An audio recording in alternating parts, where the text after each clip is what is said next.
You played Wraith Queens of various intensities for 4 seasons. Yes. And the approach, every one of them, the approach of every one of them was slightly different. So much of it, I think, had to do with your makeup that went on, and obviously what the script had to say.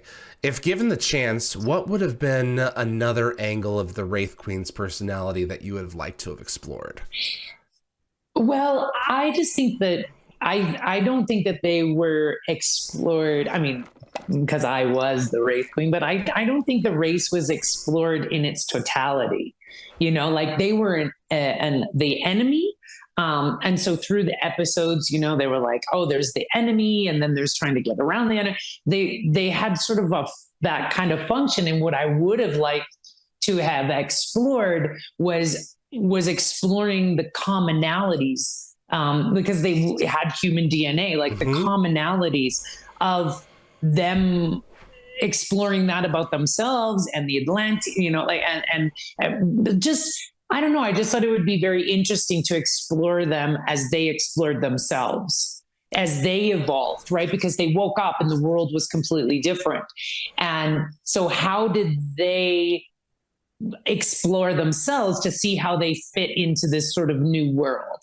Do you know what I mean? Like what could have happened? What could have, I don't know. I just thought that would be very interesting to see. Well, if they're part human, I'm wondering if the queens would have had that we just didn't see because, we were only on missions here and there on the Wraith Hives. Yeah. A nurturing quality to them that we could somehow relate to, the queens themselves.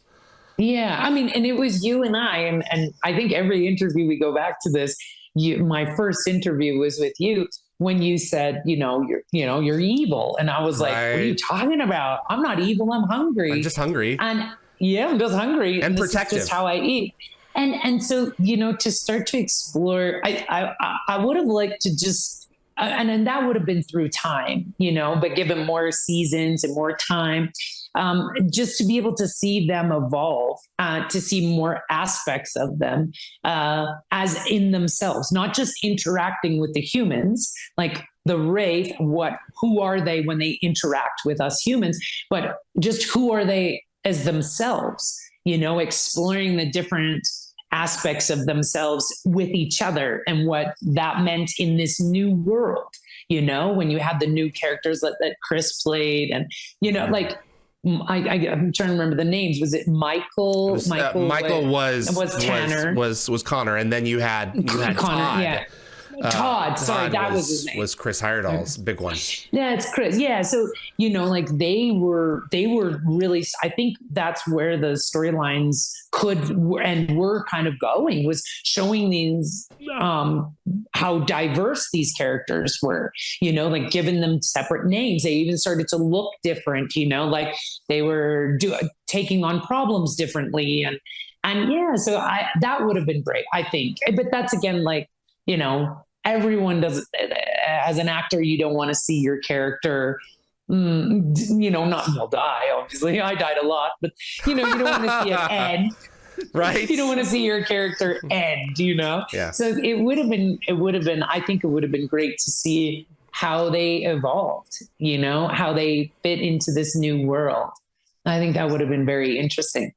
Was there any kind of makeup that you would not have done? Do you think that they would have any kind of approach that would have been too extreme for you? It's like, you know what? I really can't go that far. I have to express myself somehow through something. Or would you have? I don't know. That's such an interesting. Well, that's such an interesting question because it's funny. I don't think I ever thought of it as an option. Like I never thought to them to be like, yeah, no, don't do that. You've like done makeup. I mean, you've done horror makeup. You've done it all. Extensive. Like I was in one character that I played. I had like I had a prosthetic tongue. Like I played this. It was Baphomet was. It's like a female demon, Satan kind of character, and so I had like these hooves. Like I had this like a rubber succubus. suit. Yeah, and So these hooves that I put in, and then they had this full, it was a full suit. Oh my God, this is crazy. Wow. This is like in the very beginning. I was like, I didn't even know I could say no. I was like, this is so cool. But it was like a full suit that they had to actually glue me into every time. So, and I had like underneath this apparatus that moved these insane wings. I had like magnets on my head that had these horns. So the bodysuit, they glued me into it and glued the feet. And then these gloves, and they glued them, and I had these long extended fingers. And then the face, and then these horns sat on it.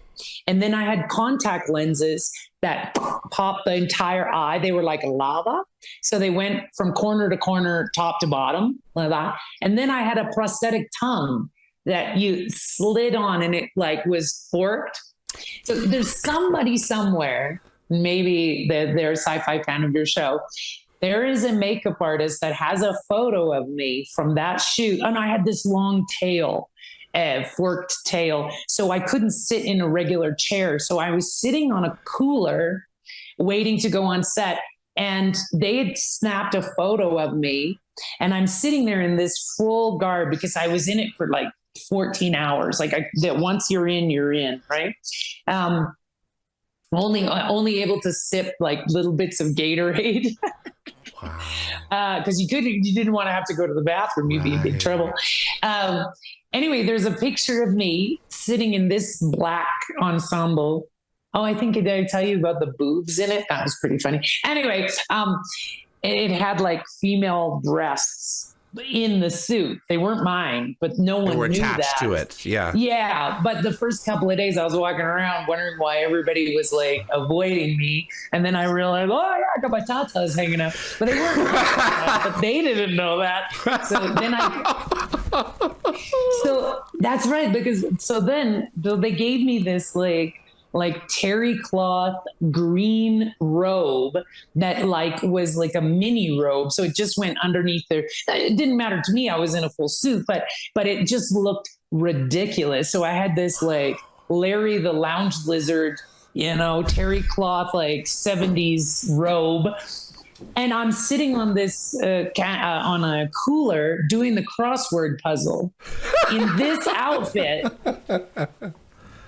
And there is a photo out there somewhere. And I just remember that somebody took, but this was back in the day where they took the Polaroids and took them back to the trailer and then printed them off. It wasn't on someone's phone. So I have no idea where that photo would be. We may have to poke around for it. But how hilarious would that be? Oh man, crossword puzzle and that get up. Yeah, with my tail on the other side of the cooler because I couldn't sit in an actual chair, and I had these things, fake things hanging out of you.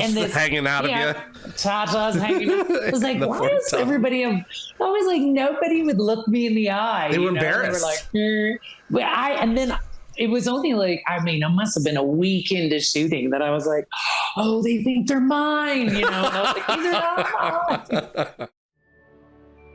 Thanks for watching this clip from Dial the Gate. You can find the full live stream shows on our YouTube channel or visit dialthegate.com for the complete schedule. See you on the other side.